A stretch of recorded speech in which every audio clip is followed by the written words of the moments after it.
You see, the reason you want to be better is the reason why you aren't. We aren't better because we want to be. Because the road to hell is paved with good intentions.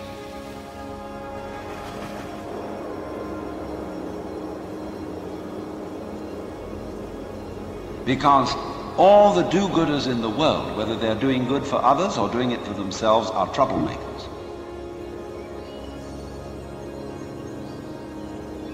We white Anglo-Saxon Protestants, British, German, American, have been on a rampage for the past 100 or more years to improve the world. We have given the benefits of our culture, our religion, our technology to everybody. And we have insisted that they receive the benefits of our culture, even our political styles, our democracy. And having conferred these blessings all over the place, we wonder why everybody hates us. See, because sometimes doing good to others, and even doing good to oneself, is amazingly destructive. Because it's full of conceit. How do you know what's good for other people? How do you know what's good for you? If you say you want to improve, then you ought to know what's good for you. But obviously you don't. Because if you did, you would be improved. So we don't know.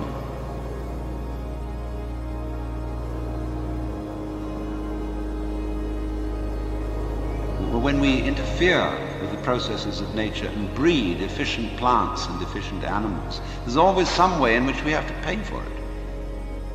And I can well see that eugenically produced human beings might be dreadful. We could have a plague of virtuous people. Do you realize that? Any animal considered in itself is virtuous, does its thing, but in crowds they're awful. Don't please breed us down to a few excellent types. Excellent for what? We never know how circumstances are going to change and how our need for different kinds of people changes.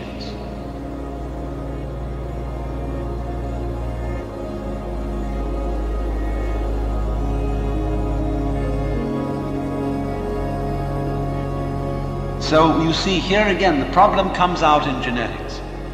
We do not really know how to interfere with the way the world is.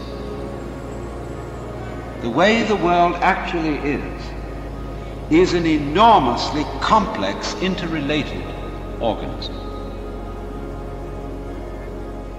The same problem arises in medicine because the body is a very complexly interrelated organism. See, we always look at the human being medically in bits and pieces. And they each see the human being from their point of view. There are a few generalists, but they realize the human body is so complicated that no one mind can understand it. And furthermore, supposing we do succeed in healing all these people of their diseases, what do we then do about the population problem? I mean, we've stopped cholera, the black bubonic plague, we're getting the better of tuberculosis, we may fix cancer and heart disease. Then what will people die of? Well, they'll just go on living. There'll be enormous quantities of us. Then we have to fix this birth thing. Pills for everybody. We don't know. And what seems a good thing today, or yesterday, like DDT, turns out tomorrow to have been a disaster. So therefore, beware of virtue.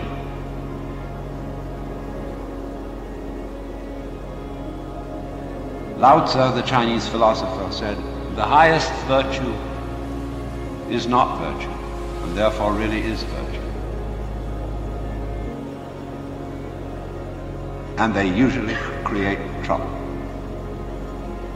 Because more diabolical things are done in the name of righteousness.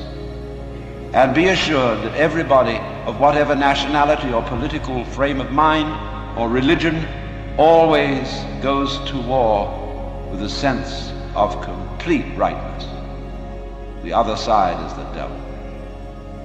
Our opponents, whether in China or Russia or Vietnam, have the same feeling of righteousness about what they're doing as we have on our side.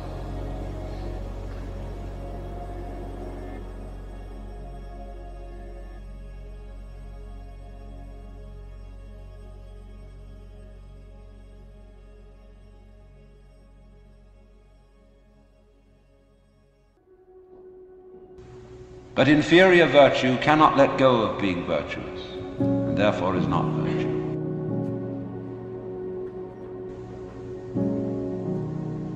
Translated in more of a periphrastic way, the highest virtue is not conscious of itself as virtue, and therefore really is virtue.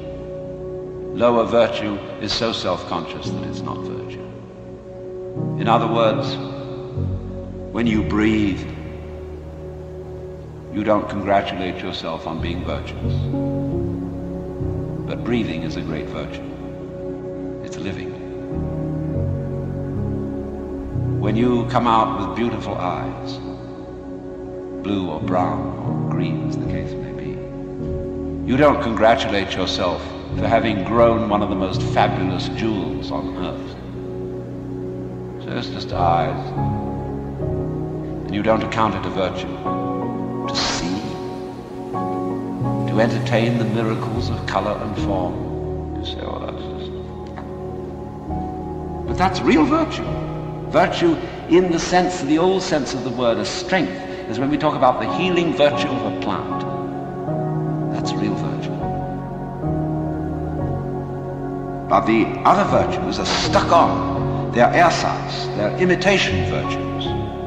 Because, as Confucius said, the goody-goodies are the thieves of virtue, which is the form of our own proverb, the road to hell is paved with good intentions.